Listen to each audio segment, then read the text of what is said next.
Національний одяг з усіх регіонів України. Ошатний та автентичний – досягнення етногалереї Роксоляни Шемчук.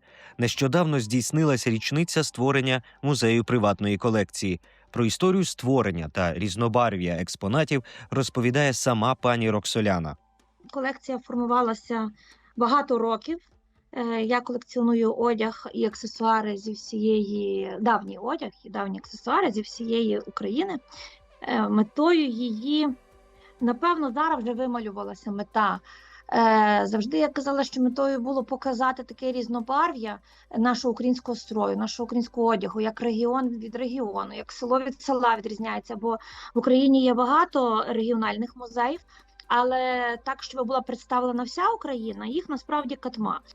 Однак з початком повномасштабного вторгнення цінність та важливість роботи над колекцією набула й інших сенсів.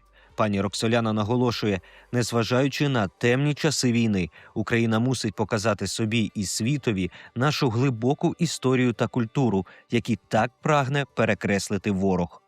Відповідно з війною, зі страшною війною, страшною бідою, яка відбувається зараз на нашій землі, вималювалися ще інші цілі, так? Тобто, насправді, дуже хочеться показати красиву Україну світові, щоб наша Україна, по-перше, не виглядала тільки сірою, тільки в біді, депресивною, а задекларувати, що не дивлячись ні на що в нас, не дивлячись на страшну війну, на обстріли, на те, що гинуть люди, українці тримають свою культуру, вони показують світові свою культуру, щоб світ бачив, що ми не москалі, що ми є інші, радикально інші. Важливо показати світові нашу глибоку і самобутню культуру, показати, що ми її бережемо, що ми її шануємо, що ми красивезні, що ми глибокі.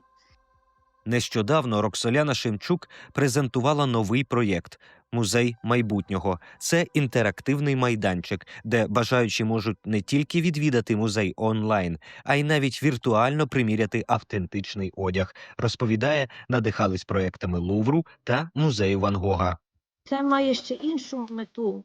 Не тільки відкрити світові наші двері, а й відкрити для молоді. Тому що зараз, якщо ти не існуєш онлайн, то ти для молоді не існуєш. Молодь зараз потребує якихось інтерактивностей, цифровізації. Ну і, відповідно, це було нашою метою. То навіть я власниця цих речей, то це абсолютно не дає мені права робити з ними, що хочу. Це є національне надбання, це є наша історія, наша культура, і воно належить народові. Просто моє завдання як колекціонера, як музейниці, як галеристки – показати його світові. І наша команда надихалася насправді сайтами Лувру, сайтами музею Ван Гога, де можна мишкою походити по залах. І ось тепер в Україні є також такий музей. І, власне, можливо, це стане якоюсь такою першою ластівкою для того, щоб і інші музеї зробили собі подібні опції, забезпечили людей такими віртуальними екскурсіями. І якщо це буде з нашої подачі ширитися далі Україною, ми будемо від цього тільки раді.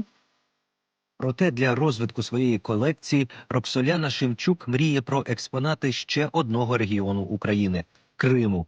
Зазначає, розкішний кримсько-татарський стрій ще матиме, розділяє біль корінного народу та вірить у повернення тимчасово окупованого півострову. Дуже би хотілося, звичайно. В мене з Криму немає нічого автентичного. Я просто знаю розкіш кримського строю, і я би дуже хотіла виставити кримський стрій. І от, тобто, я, може, кримського строю поки що не маю, але я ще буду на повернення на ці землі, і я впевнена, що я ще знайду. Але от вже проект за участю кримсько-татарської ноші вже в нашому активі є. Так що, крім того, я, звичайно, зустрічалася, ми ще в домі Франка, в нас приїжджали митці кримці і вчили нас кримських пісень. Ми співали кримські пісні. Тобто зараз з війною, оскільки ми втратили тимчасово, так, нас тимчасово окупували ці території, то є дуже актуальним на кожному кроці розказувати і показувати те, що це є наша земля, що це є частина нашого народу, і що ми обов'язково, ми ніколи її не покинемо, і обов'язково повернемо